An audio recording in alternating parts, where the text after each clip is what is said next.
Close your eyes for a moment and just imagine this.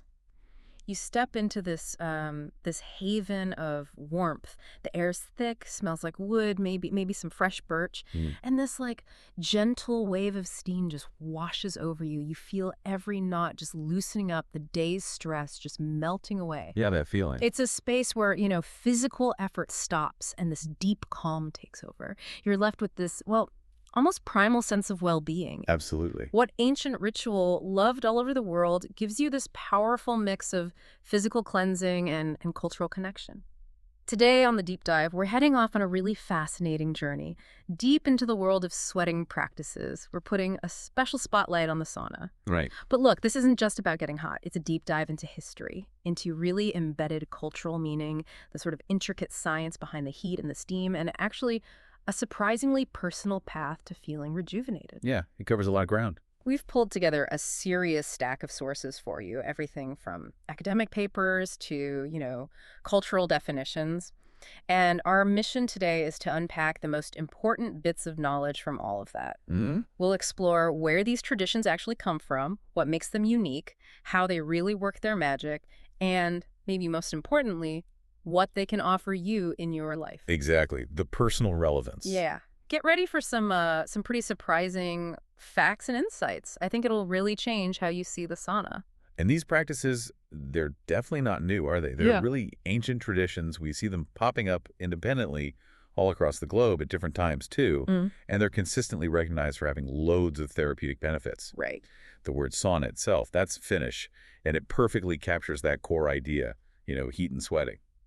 Okay, so let's try and unpack this a bit, because I think a lot of us, we think we know what a sauna is. Right, the sort of standard image. Exactly. But digging into these sources, wow, there's so much more going on than just like a hot room, isn't there? Oh, definitely. It's a whole world of nuance, tradition, unexpected science even. Yeah, exactly. Let's get into it. Right, let's start at the very beginning. Let's dig into the ancient roots of all this.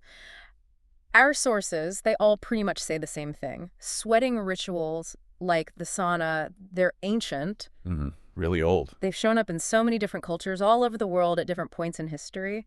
And they've always been valued for their, therapeutic qualities. It really does speak to something universal, doesn't it? This human instinct to use heat and sweat for well-being. Totally. But what's really fascinating, especially with the sauna, is how for Finns, it goes way beyond just, getting clean. Right. It's a massive part of their culture, a place for peace, for inner calm. And historically, it was seen as sacred. They even called it a temple of nature. Wow, temple of nature. Yeah. That's powerful. It's not just a casual thing. It's a deeply imbued social ritual, really crucial to everyday life there. So central. Absolutely. And this got formal recognition globally back in 2020. UNESCO actually inscribed Finnish sauna culture as intangible cultural heritage of humanity. That's huge. It is. It's not just symbolic. It really elevates the sauna, acknowledges its central role in Finnish identity and heritage.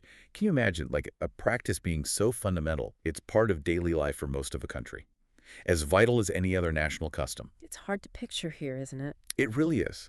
Historically, it was this sanctuary of cleanliness, purity, even a place for healing, for childbirth. Right. Childbirth. Yeah. Finnish folklore is full of stories about its spiritual importance. Sometimes they even believed a protective spirit lived there. Now, maybe that overt spiritual side has faded a bit in modern times, but its social and cultural weight, still massive. Right. Saunas are part of celebrations. They're places for important business chats, even like discrete political discussions. So it's woven into everything. Pretty much. For many Finns, going to the sauna is like second nature. And there's this unspoken rule, you behave inside with the same kind of reverence you'd show in a church. That really paints a picture. Reverence. And sticking with Finland, let's nail down the word itself, sauna. Our sources are clear. It's Finnish. Broadly means heat or to sweat. Apparently, way back, it was sauna. And here's a little detail, but I think it's important for cultural respect, how we say it in English. Yes, the pronunciation. It's sauna, like so that rhymes with how. Not sauna, not sauna. Right, sauna. Yeah, so next time you talk about it, remember sauna. Getting those little things right, it just feels more connecting, doesn't it, to the source culture. Absolutely. And that cultural authenticity, it leads us nicely into the formal definitions. Because when you look at different authorities, you see this This remarkable agreement emerged. Take the International Sauna Association, the ISA. They give a really thorough definition. They describe sauna bathing as relaxing, health-beneficial hot air bath. But it alternates between overheating and then cooling down. This cycle. Exactly, the cycle. It happens in a wooden room, typically 80 to 105 degrees Celsius, measured about a meter above the top bench. That's quite specific. It is. And the humidity is kept low deliberately, but then it's briefly spiked up when you pour water on the hot stone. Oh, the lowly moment. Precisely. Yeah. So the whole process is heating the body multiple times, then cooling it outside air, cold water, whatever.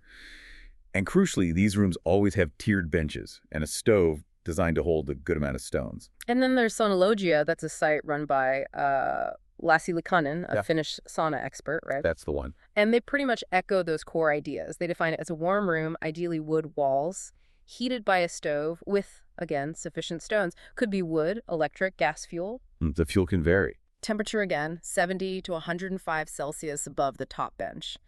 And that critical humidity. Controlled by pouring water on the stones, that's when you get the loili, which they also say is absolutely central. And then you've got UNESCO in their official inscription. They really stress its role in Finnish life cleansing, body and soul, providing inner peace. Body and soul, I like that. Yeah. And they also highlight loili as central across all types of sauna. But they acknowledge the diversity too. Electric, wood-fired, smoke saunas, even infrared. No hierarchy, they say. Interesting. So they're quite inclusive. They are. And they mention how the traditions are passed down families, universities, clubs. It shows how deep it runs. Right. And just for context, Finland has 5.5 million people and an estimated 3.3 million saunas, though they do say that number's a bit imprecise. Still, that's a lot of saunas per person. It's staggering. Even a broad source like Wikipedia defines it concisely. A room or building for dry or wet heat sessions, or a place with those facilities. So putting all these definitions together, what's the key takeaway? A true sauna isn't just about heat. It's this carefully controlled interplay, this dance between intense dry heat and these short, sharp bursts of steam, the loya. Right. And it all happens within a specific wooden setting, designed for that cyclical heating and cooling, for physical and mental renewal. Yeah. The things that keep coming up the wooden room, the hot stones, the loyas, those seem to be the essentials. The ISA and Saunalogia are maybe more technical, UNESCO more cultural, spiritual. Okay. But these definitions give you a really important baseline. Help you tell the difference between various heat experiences we might talk about later, like that emphasis on sufficient stones.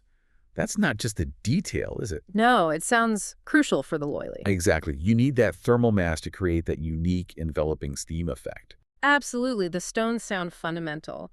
And thinking about the structure, the modern Finnish sauna has that classic look, doesn't it? It really does. The sources describe it as usually a sturdy wooden room, kind of boxy. Yeah. Maybe 1.8 to 2.5 meters on each side, about 2 to 2.6 meters high, maybe taller. Standard dimensions. Yeah.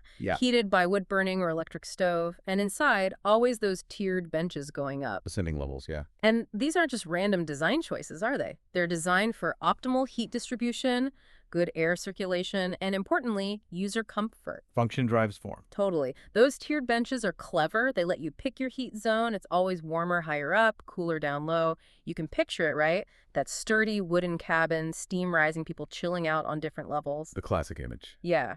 The structure sets the scene, but the real heart, the soul of it, that seems to be something less tangible, but hugely impactful. Lightly. Yeah, that really is the soul of the sauna. It's this Finnish term refers to the spirit, or maybe more concretely, that invigorating steam you get from tossing water on the hot stones. Right. And it's absolutely fundamental to the Finnish practice. But it's tricky to describe objectively. Why is that? Because it's more than just the physical steam. It includes how that steam moves. It should feel fluid, apparently, and really envelop everyone in the room properly. Ah, okay. The quality of the steam. Exactly. And it's also about the air quality at that moment. It's purity. And ultimately, truly appreciating it involves a certain attitude, a state of mind. But here's where it gets really interesting, something I think people often miss. Loili isn't just steam. It's seen as the actual soul of the sauna. Yeah. The stove and stones, they're the heart. That's a great way to put it. Soul and heart. Imagine it not just seeing vapor, but feeling it gently wash over you. This warm, pure wave moving around your body. It sounds almost spiritual, a connection to the heat, the place. And from a physics angle, it's really key to understand that loyally, the steam, it's temporary. Oh, right. Not constant. Definitely not. It only lasts a few seconds, up to maybe a few minutes. 2 minutes is typical, the sources say. Okay. That's a major difference from, say, a steam room, which is continuously steamy. Sauna steam is more like an on-day, a wave moving horizontally through the air. A wave of steam. Yeah. And the experience has a pattern, a really quick attack phase. Yeah. Humidity peaks super fast, like within 5 seconds.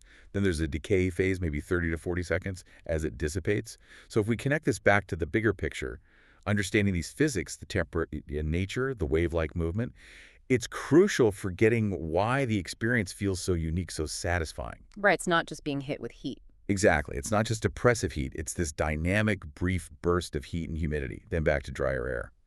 That's what wakes up the senses, contributes to that deep well-being people talk about. It's a very deliberate thing, shapes the whole sensation. That makes total sense. And it leads us to another really core thing about the sauna experience. It seems to be a realm of contrasts. Oh, absolutely. Defined by them. Our sources really hammer this home. It's built on these powerful opposites. Intense heat versus refreshing cold. The quiet inside versus the noisy world outside. The calm you feel versus your daily worries. And that back and forth between dry air and the humid loyally. Physical and psychological contrasts. Exactly. They're not just feelings on your skin, they hit you psychologically too. That stark difference between the sauna's heat and the cool down afterwards, it just amplifies everything, leaves you feeling totally rejuvenated. Invigorated. Yeah. And the quiet inside, often dimly lit, it's like a sanctuary, a moment to intentionally do nothing, which is rare these days, a total escape. Imagine stepping out of that intense warmth into crisp, cool air. It's like a jolt that wakes up every cell. Makes you feel truly alive. A powerful sensation. So these dynamic contrasts, they're key. But okay, how do we actually do it? What's the step-by-step? How do you engage with this ritual to get those benefits? Okay, so we've got the classic Finnish sauna, pretty well established now as our kind of benchmark, right? Yeah, the archetype. The wooden structure, the stove piled with stones, and that central, almost spiritual role of loyli.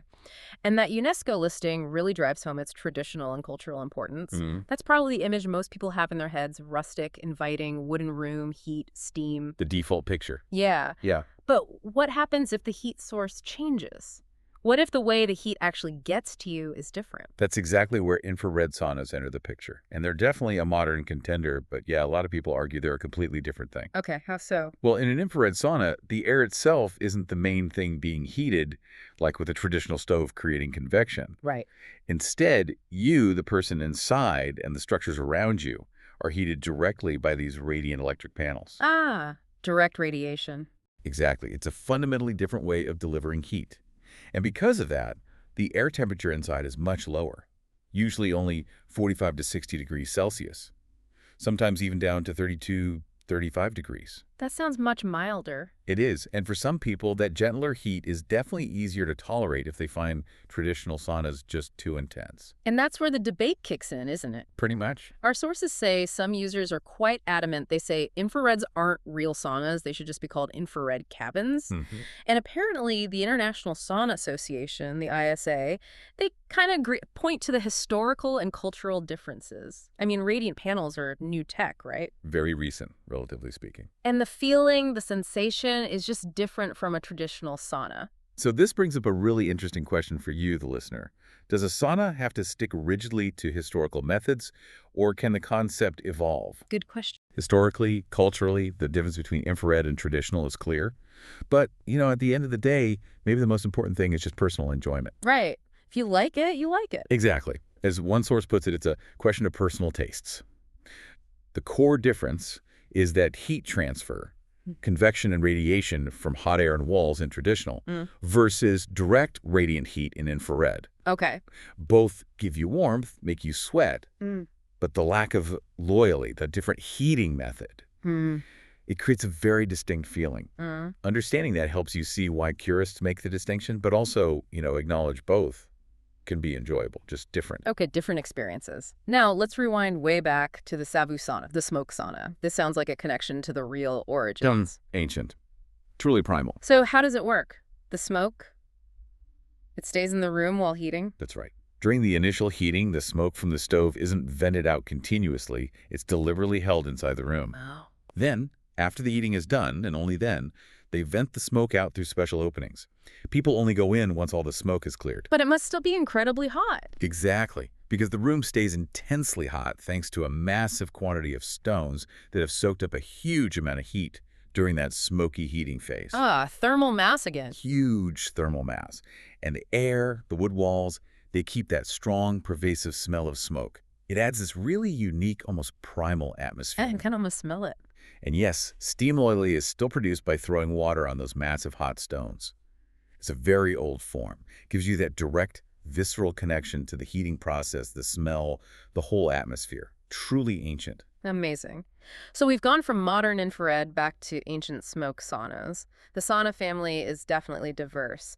But what about its cousins, other cultures? Yeah, lots of relatives around the world. The Russian banya is a really interesting one. Okay, Banya, how's it different? Or similar? Well, the sources suggest that while there are differences between a Nordic sauna and a Russian banya, they aren't necessarily major. Not like the huge difference between a sauna and a hammam, anyway. Right. There's some lively online debate, apparently. Some sources say the banya is more humid, maybe 30–70% humidity versus the sauna's 5–15%, maybe at a lower temperature. Okay. Others say it can be both hotter and more humid. What seems clear is that both temperature and humidity can vary a lot based on who's doing it and maybe historical period. Right, lots of variation. But are there any really distinct features of the banya, things that make it feel different? Definitely. Banyas can have these exceptionally large stoves, much bigger than typical sauna stoves. Some purists even say it's not a real banya without a proper Russian stove. Ah, the stove is key. Seems to be. And the atmosphere. Sources suggest a banya is often noisier, more convivial, much more about lively chat and social interaction compared to the usually calm, quiet vibe in a Nordic sauna.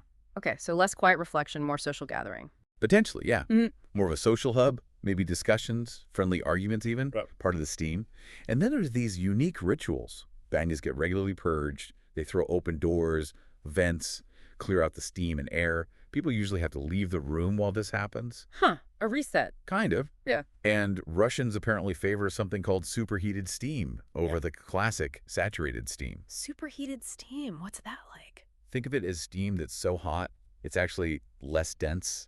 It feels sharper, maybe more intense, and allows the steam to stratify, to form layers in the room. Layers of steam. Yeah. This stratified steam can feel quite violent, apparently, but it actually lets specialized masseurs reach very hot air and steam higher up in the room for certain treatments. Fascinating practical application of physics there. Totally. Oh, and the hot room is called the parnaya. And Russians often just call a Nordic sauna a Finnish banya. So the ongoing debate about the differences, it suggests that while they might be technically similar in some ways, the actual experience, the culture around the banya, creates a really distinct feel. That superheated, stratified steam, the purging ritual, those are key things that shape the banya atmosphere. Right, so maybe the joke about vodka being the only difference isn't quite right. There are real technical and social distinctions. Okay, now for a clear contrast, one that really shows the variety. A hammam. Ah, yes, the hammam. Very different indeed. How so? What's the main difference? The sources are really clear on this. A sauna is defined by being hot and dry. 80, 100 degrees Celsius, maybe 10–20% humidity typically. Nah, I'm dry. Much less hot, but way, way more humid. Usually around 35 to 60 degrees Celsius, but with humidity anywhere from 50% right up to 100%. So warm and very wet. Exactly. A hammam is basically a steam bath. A sauna is a hot air bath. They're fundamentally different practices. Right. And that core difference in climate, dry heat versus wet steam leads to completely different feelings on the body, different cultural rituals, even though both make you sweat. Right. Different paths to the same goal, sort of. Kind of. There's a great quote from a Turkish perspective in the sources. Sauna is good, but hammam is much softer and more soothing, much less intense than sauna. That sums it up nicely. Softer, less intense. Yeah. It really highlights that sweat is a big category, and the way you induce it dramatically changes the whole experience. Which brings up a good question for you listening. What do you prefer? That intense, dry heat with the sharp bursts of loyalty, or the softer, enveloping, consistent humidity of a steam bath? Yeah, good question. Both are totally valid ways to find well-being. Neither is necessarily against the other. It's really down to personal preference, how your body reacts to those different environments. And beyond these big ones, sauna, banya, hammam, the sources mention a few others, and importantly, some things that are definitely not saunas. Right, the wider family and the misconceptions. There's something called a mist sauna, 40 degrees C, but 100% humidity, like a hybrid. Yeah, sounds like it bridges the gap somehow. Yeah. Then there's a biosauna. That's basically a Nordic sauna run cooler, maybe 50, 60 degrees, often with higher humidity to balance it out, like 50 degrees and 50% humidity. Okay. A gentler version. Seems so. And in Jewish culture, there's the schwitz. Yiddish for sweat refers to the sauna, apparently mentioned in the Talmud even. Wow, ancient roots there too. Definitely. And Mikkel Ehlen's popular book, Sweat, lumps many together. Arabic hammam, Japanese mushiburo, Russian banya, Jewish schwitz, Amerindian sweat lodge, all seen as these zones of intense heat for sweating, washing, relaxing. So it really shows the universal human drive towards these kinds of experiences, doesn't it? It really does. Shared desire for cleansing, restoration through heat across so many cultures. But, and this is a strong but in the sources, they issue a really hard condemnation of some things being marketed as saunas. Like what? Things called facial saunas or vaginal saunas. Sources call them grotesque nonsense. Strong words. Very. They say they're explicitly dangerous, can cause burns, have zero proven health benefits, and are completely unrelated to the traditional or modern sauna concept. Okay, so steer clear. Absolutely. The strong language really underlines how important safety and actual demonstrated benefits are. Need to be wary of unproven, potentially dangerous trends. Right. So what's the takeaway from all this diversity? From ancient rituals to modern tech, the world of sweating is incredibly rich, incredibly varied. But some lines, safety, genuine benefit, those should never be crossed. It's about respecting tradition, ensuring real well-being, not just chasing fads that could be harmful. Okay, so we've defined the terms, looked at the types. Now let's get practical. How does a typical modern sauna session actually unfold? It's often structured, but also beautifully flexible. What's the ritual? Step one. Step 1. Undress. Nudity is common, yeah, but definitely not mandatory. A loincloth, a swimsuit, that's totally fine. Yeah. The point isn't the nudity itself. It's more about allowing for better relaxation and easier, more effective washing later. Makes sense. Step two. Shower. A thorough shower before entering the hot room is essential. Basic hygiene, respect for the space, respect for others. You go in clean. Okay, clean and ready. Then you go into the hot room. How long do you stay? Typically somewhere between 5 and 20 minutes. This is usually a time for quiet contemplation or maybe speaking softly. There's that Finnish saying, silence is gold, talking is silver. Nice. You stay until you feel comfortably hot, relaxed. But critically, and the sources stress this, it is not a competition. Right. No endurance tests. Exactly. Never feel pressured to stay longer than you want. The second you feel genuinely uncomfortable, that's your cue. Time to leave. Got it. Then comes the loyally. If you're in a dry sauna, yes. That's when you periodically pour water onto the hot stones. Use a ladle. Pour it slowly. Carefully be mindful of splashes, hot gas. Safety first. Always. And also, make sure everyone else in there is okay with it. Respect for others' comfort is fundamental. And remember, loyally is temporary. Seconds to a couple of minutes, 2 minutes is typical for that wave of warmth. After the basic loyally, there's an optional ritual called aufguss. You might see this in public saunas, often done by a trained sauna master. Aufguss. What's that involve? That's where water, often mixed with essential oils, is poured on the stones. But then, the air inside is actively agitated, usually with a towel, waved around in specific patterns. The towel waving. Exactly. It's not just for show. Agitating the air enhances convective heat transfer. It makes the heat feel more intense, distributes that aromatic steam really effectively. Clever. What else happens in there? Another very traditional practice is using a vita or vasta or venek, basically, a bundle of tree branches. Birch is very common. Branches. What do you do with them? You gently flog or massage the skin with them. The bundle might be soaked in cold water first. The leaves release this lovely earthy scent. Adds a great smell to the experience. It can make the skin go a bit red, but it's meant to be stimulating, not harsh. Okay, so after the heat, the loyally, maybe the aufguss or vita, what's next? Cooling down and resting. This is absolutely crucial. You rinse off, cool down, and then you rest outside the hot room. How do you cool down? Could be just in the normal air, or maybe crisp, cold outdoor air. Oh. A cool shower, or, for the really keen, an ice bath. Some fins even cut holes in frozen lakes that's called avanto for a super bracing dip. Wow. Avanto, that's intense. It is, but that cooling phase is just as important as the heating, maybe even more so for the physiological benefits. Okay, then what? Then you relax and hydrate. This is your time. Read a book, meditate, chat with friends. The sources really emphasize the time spent outside the sauna is as vital as the time inside. Balance again. Exactly. And hydration is key. You can sweat out 0.6 to 1 kilo. That's like 1 to 2 pounds per hour in there. That's a lot. It is. So drink plenty of water, herbal tea, juice. Light alcoholic drinks like cider or beer are okay in moderation. And it's common to have some nice food too, barbecue, smoked fish, something comforting. And this whole sequence, heat, cool, rest, hydrate, you typically repeat it multiple times as you like. How many times? Ideally, for the best effect, at least 3 cycles are recommended. That might take 1 to 2 hours total. But some people, real enthusiasts, they might do loads of cycles all day, not even counting. Right. Then the very end. Finally, after your very last session in the heat, it's really important to cool down completely. Give yourself at least 20 minutes before you get dressed. Why so long? To stop yourself from immediately starting to sweat again and your clean clothes as soon as you leave. Ah, okay, makes sense.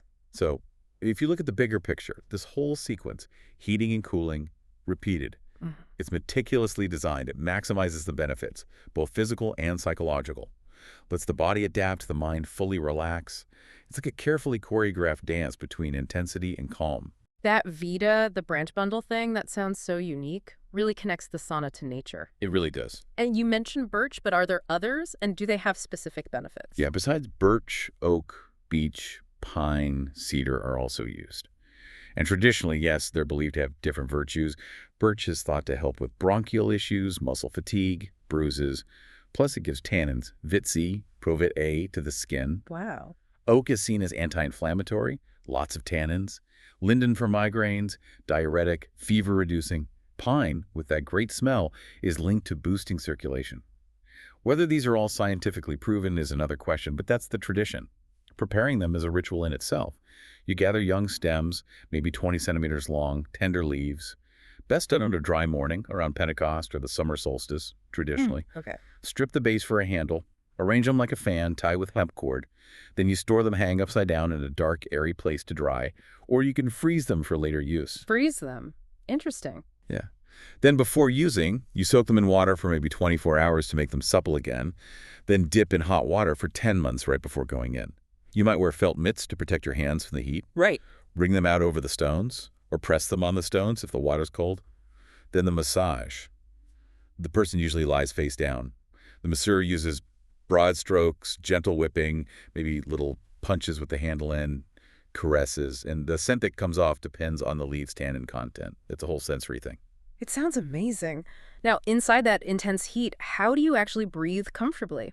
Any tips for staying safe? Yes, absolutely. The forces give some really practical advice on breathing. When it's really hot, especially when loyalty is produced, breathe slowly, and preferably through your mouth, not your nose. Mouth breathing. Well, wait. Because breathing fast and hard through your nose increases the convective heat transfer right onto your delicate mucous membranes. That can cause discomfort, even minor burns. Breathing slower through the mouth, which is a larger passage, actually reduces that heat transfer, makes it much more tolerable, safer. And think about vulnerable areas. Your extremities, especially your ears, tend to feel the heat and steam the most. Ears, right, because they're higher up. Exactly, often higher up where the air is hottest. So to protect them, you've got options. Actively try to avoid the direct steam. Leave the sauna if it's too much. Bend down to where it's cooler. Cover your ears with your hands. Simple solutions. Yeah. Or wear a felt hat. A felt sauna hat is great, protects your ears and your hair, which can also get stressed by the heat and steam. Some people even wear gloves for their hands. Felt hats and gloves, okay. It just highlights, again, listen to your body. Make conscious choices to manage that intense environment. Your comfort, your safety, that's always a priority for making it beneficial and enjoyable. And here's something I really love that came through in the sources. This idea of personalization. It's not rigid. Not at all. It's very adaptive. The sources actively encourage you. Invent your own sauna practice with friends. Take your time, have a picnic, drinks, read a book between rounds, swim if there's a lake, cook something, make tea. Yeah, make it yours. It shouldn't be this fixed dogma. It's a flexible framework for well-being as long as it's done respectfully for everyone involved. Create an experience that truly resonates with you while still honoring the traditions it came from. And there's this fantastic, slightly hilarious example of cultural adaptation in the sources. From Lower Normandy in France. Oh, yeah. What do they do? Some people there have mixed elements of Russian banya and Finnish sauna with their own local folklore. So instead of vodka, they drink Calvados, the local apple brandy. Of course. Cider instead of Goss. And between cycles, Yeah. they sometimes roll in mud, which they jokingly call adoration of the boar god. Rolling in mud. Brilliant. And they might be nude, or they might wear mankinis, from the Borat movie. And instead of using proper vitas, they sometimes just rub themselves with logs. Logs. That's wonderfully specific and bonkers. Isn't it? It perfectly shows how these practices are alive, evolving, how cultures merge and adapt traditions in really unexpected, often funny ways.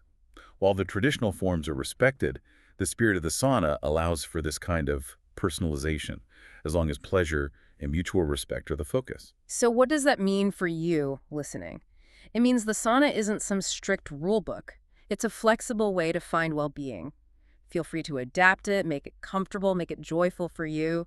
Just always remember respect for others and the core ideas of the experience. Create your own personal sanctuary. Okay, let's nail down some specifics about the environment inside. Temperature, humidity. It sounds like it varies quite a bit. It really does. Depends on the type of sauna, the culture, even where you sit in the room, cool or lower down, remember? Right. So for a traditional sauna, what's the typical temperature range where people actually sit? Generally, sources say between 80 and 100 degrees Celsius. Some variations might go down to 60 or maybe up towards 110, 120, but that's getting pretty intense. Anything below 60 is usually considered too cool for that classic feel. And infrared, we said, is much lower. Much lower, yeah. Yeah. 45 to 60 Celsius typically. And down at floor level, in a traditional sauna, it could be way cooler, maybe only 30, 35, 38 degrees. Quite a difference from top to bottom. Huge difference. That temperature gradient, maybe 40 degrees Celsius between floor and top bench, that's exactly why the tier design is so vital. Lets you find your sweet spot. Makes sense. And humidity. Pretty dry, usually. Yeah, typically quite dry in a traditional sauna when loyalty isn't being made. Maybe 10, 20%, sometimes quoted as 20, 35%. Compare that to a normal room, which is usually around 20 degrees C and 40, 60% humidity. Okay. So that interplay of temperature and humidity, it creates really different experiences, even within the sauna category. A delicate balance affecting comfort, how intense the heat feels, and keeping that environment stable needs good ventilation. Absolutely crucial. The sources say typically 3 to 8 air changes per hour. European standards often cite 6 changes per hour. Why is that so important? Well, it keeps the air quality good. Stops it getting stagnant or too saturated with steam after loyalty, which would just feel oppressive and uncomfortable. Good airflow is key for comfort. And speaking of comfort and environment, hygiene is obviously important too, especially with all that sweating. Definitely. And the sauna offers this really unique way to get clean. It's not just possible, it's actually encouraged to wash in the sauna. Mild soap, a wash mitt, while your pores are wide open from the heat. Wash right in there. Yeah. If it's a very tall hot sauna, maybe sit on a lower bench while you wash. Obviously, be careful. Wet floors can be slippery. Don't get soap in your eyes. Standard bathing precautions. Pretty much. Then when you're done washing, you exit and rinse off cold, lukewarm, hot water, whatever you like. And the sources suggest washing like this, with dilated pores, can actually be more effective at getting rid of dirt and some sebum than just a quick modern shower. Really? More effective. Potentially, yeah. Yeah. It supports that idea of the sauna as a holistic hygiene practice, a really deep cleanse. But you mentioned sebum. You don't want to strip all of it off. Exactly. There's a really important caveat there. Removing dirt and some sebum is good, but sebum is vital. It hydrates your skin, protects against pathogens, bacteria, fungi. You need to maintain that natural balance. Right. Moderation again. What about germs in the sauna? Well, traditional saunas mainly have normal human skin bacteria. The high heat is pretty good at killing viruses and many bacteria. You might find traces of fungi or mold sometimes. Okay. So cleaning. For public saunas, proper disinfectants are needed. And always sit on a towel or a special hygienic cover. For your private sauna at home, standard detergents are usually fine. So yeah, not only relaxing, but maybe a better way to get clean. But don't overdo the scrubbing. Keep that natural skin barrier happy. Now, a really critical point.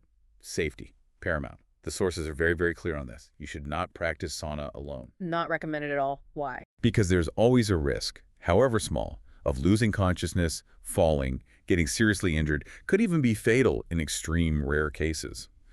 And if there's water around for cooling a pool, a lake, there's also a drowning risk if something goes wrong. Okay, that's serious. It is. While it's generally very safe when done properly and sensibly, the conditions are extreme. Your body goes through big physiological shifts.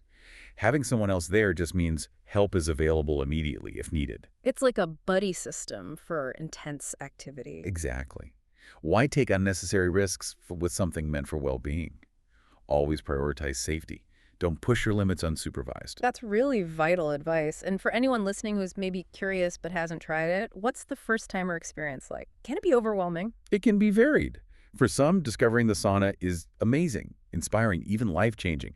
You hear people talk about feeling born again, completely hooked. Wow. But for others, yeah, it might feel too extreme, unpleasant, too hot, maybe a feeling of slight danger, difficulty breathing. So it's okay if you don't love it instantly. Absolutely. The sources say it's perfectly legitimate to find it too hot at first.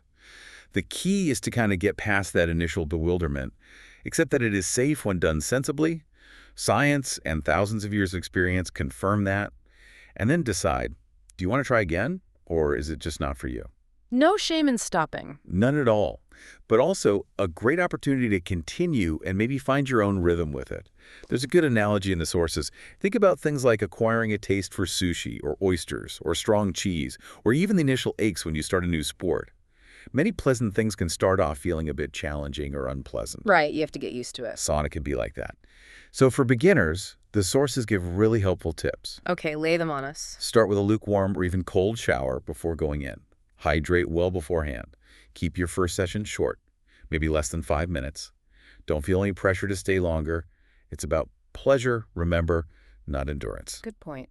Where should you sit? Stay on the lower benches. The air is cooler down there. Breathe slowly through your mouth. Try to clear your mind. Enjoy the quiet. Just notice the sensations. In the steam. Maybe avoid the loyally the first time, or leave if someone makes steam and it feels too intense. Exit the sauna as soon as you feel too hot. Listen to your body. Then what? Drink again after you leave. Cool down with a lukewarm or cold shower. Take your time resting before you even think about going back in for another round. And most importantly, try to enjoy the process. And the final tip. After your very last time in the heat, cool down completely, at least 20 minutes before getting dressed. Stops you sweating in your clothes. Okay, that's really practical advice. So what's the message for someone curious but maybe a bit nervous? Take it slow. Listen to your body. No pressure. The goal is pleasure, relaxation, not pushing through pain. It's an invitation to explore, gently. Okay, let's shift gears a bit and talk about the practicalities of cost. The economics of sweat, if you like. Right, does it cost much to run a sauna? It varies. Depends on a few things. Energy prices. Obviously, wood versus electricity makes a big difference. The power of your stove. How long you run it for. Makes sense. Got an example. Yeah, the sources give a common scenario. An 8 cubic meter classic sauna, 8 kilowatt electric stove. Let's say it runs full power for an hour to heat up from 20 to 90 degrees C. Then maybe 50% power for another hour while you're having your session. Okay. How much energy is that? That works out to about 12 kilowatt hours total. And what does 12 kilowatt hours cost? Depends where you are, right? Massively, based on mid-2022 electricity prices. In Russia, maybe 0.06 euros per kilowatt, so that session's only about 0.72 euros. Oh, it's cheap. Yeah. USA, around 0.18 kilowatt hours back then, so about 2.16 euro. France, maybe 0.22 euro watt, so 2.64 euro. But somewhere like Denmark, where prices were much higher, around 0.54 kilowatt hours, that same session could cost nearly 7 euros, 6.7 euros. Big difference. Are those numbers realistic? They seem pretty comparable to estimates from manufacturers. Harvia, for instance, estimated $1.32.10 per session in the U.S. and 4.8 euro in Germany around the same time. So yeah, in the same ballpark. Now, compare that to wood. If wood costs around 0.04 euros per kilowatt, and assuming the stove is maybe 70% efficient. Right, need more input for the same output. Exactly. To get that 12 kilowatts of usable heat, you need about 17.12 kilowatts of wood energy input. At 0.04 euro kilowatts, that costs roughly 0.69 euro. Hold on, that's cheaper than even the cheapest electricity example. Significantly cheaper, yeah. The sources clearly state wood heating was notably less expensive than electricity in the early mid-2020s. That's really interesting. Makes it seem much more accessible cost-wise, especially with wood. It really can be. And if you think about it, the cost per session can end up being pretty similar to or even less than your daily hot shower or bath. Heating water for those can cost anywhere from, say, 0.3 euros up to 2 euros sometimes. That comparison to a shower really changes the perspective. It's not necessarily this huge extra expense. Not necessarily. And there are other cost-saving aspects, too. If you do your washing in the sauna, maybe rinse with cold water, and then you don't need another shower at home.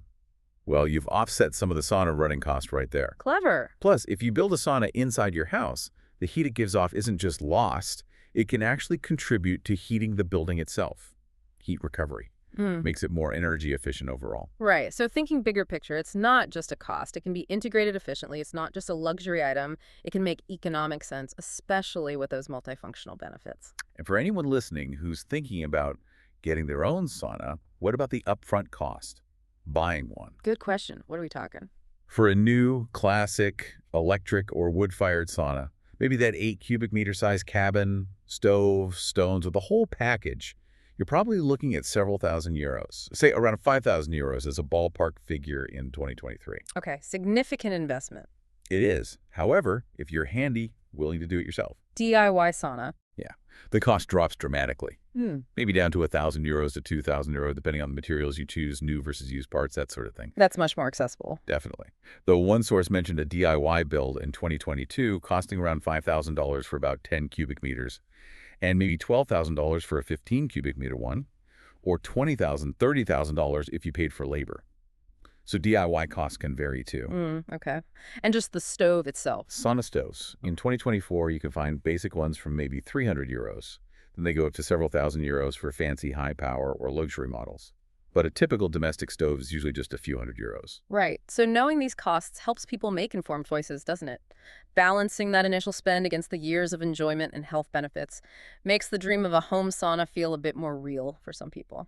Hashtag, outro. Wow, we have covered a lot of ground today. We've journeyed right back to the ancient roots, explored the vibrant cultural heart of the sauna, dug into the technical details. Looked at all the diverse forms, related sweating practices. We've tried to unpack the elusive soul of loyalty, walk through the rituals of a typical session, armed you with really crucial safety tips. And even crunch the numbers, the economics of it all. Exactly. Economics of sweat. It's been a deep dive. It really has. And through it all, from the quiet contemplation you might find in a Finnish sauna smelling that wood smoke, to the lively chats maybe happening in a Russian banya. Yeah. The common thread, the thing that keeps coming up, is this deep sense of pleasure, calm, rejuvenation. Yeah, feeling. That feeling. The source material puts it beautifully. Yeah. The most important thing is how you feel. And normally, the sauna makes us feel good. We feel warm, calm, protected. Warm, calm, protected. I like that. It is, at its very core, an intimate experience. Right. Profoundly personal, subjective, unique for everyone who steps inside. So thinking about all this, what does it mean for your life listening right now? The sauna really, in its essence, it gives us this rare chance, this powerful invitation to intentionally do nothing. A space for stillness. Yeah. A unique space for physical and mental renewal, which feels so needed in our crazy, fast-paced world. What if embracing that intentional stillness, something that's second nature for Finns, what if that could unlock a really profound sense of well-being for you? Just think. How often do you truly let yourself just be? To fully feel your body's sensations, to sweat out the worries, and then, crucially, to properly cool down and rest? Maybe the deepest dive isn't just into all the source material we've discussed. Maybe. Maybe it's into yourself. Yeah. In the quiet, transformative heat of a sauna.